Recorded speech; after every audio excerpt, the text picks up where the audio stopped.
Ganito mamaya siguro. Magandang hapon, magandang gabi mga idol. So nandito na naman ako. Meron lang akong konting interview sa ating butihing OIC dito sa Recodo.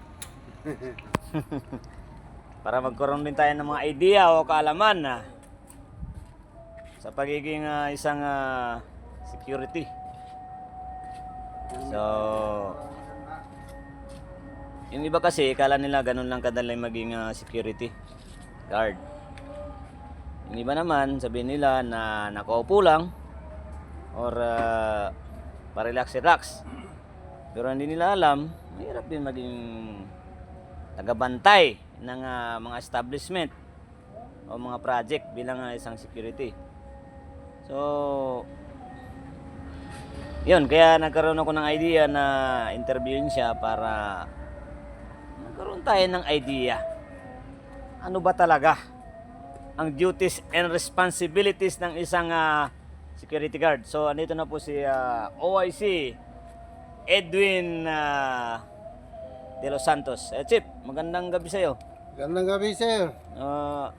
Matanong lang kita, unang tanong ko, ano ba ang duties ng isang security guard? Bilang isang security guard, dapat sa post natin, lagi tayo alerto. Manmanan natin yung mga tao sinong pumapasok, saka nakapaligid sa atin, lalo na yung night shift ka. Okay. Delikado. Isa na, kailangan i-monitor mo talaga sinong mga nakapaligid sa'yo, sinong pumapasok. Tapos basta i-safeguard mo lahat yung property ng kumpanya. Okay. Kasi yun man ang mandato natin bilang security. Oo, para maging maayos ang isang project, tsaka walang magiging problema. Yes, sir. So okay yun. At least may idea tayo. So pangalawang tanong ko ay sa mga alanganing sitwasyon, halimbawa may pumasok na hindi kilala o this oras ng gabi, paano ba yan sitwasyon na ganyan? Paano niyo hinahandle? Talaga natin, sir, tanungin natin kung saan siya pupunta. Pero alerto pa rin tayo, lalo na hindi natin kilala. Okay. Always nandyan yung respeto natin sa tao.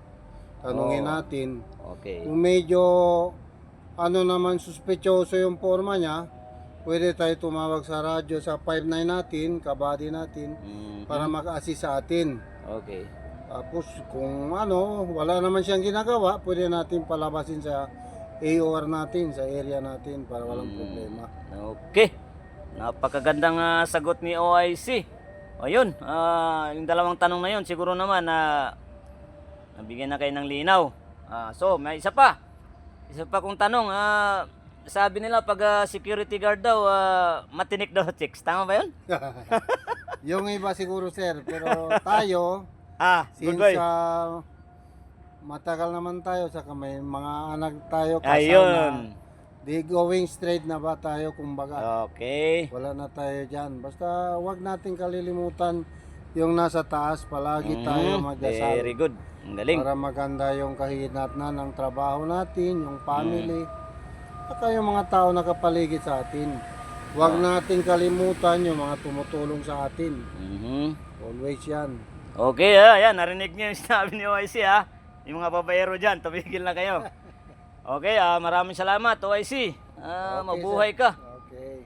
Sa info mo na yan. Maraming mga follower ni sir, magandang gabi. At saka God bless sa inyong lahat. Okay, maraming salamat, OIC. Okay. Okay, mga idol, malinaw na po yan, Gandang gabi sa inyo.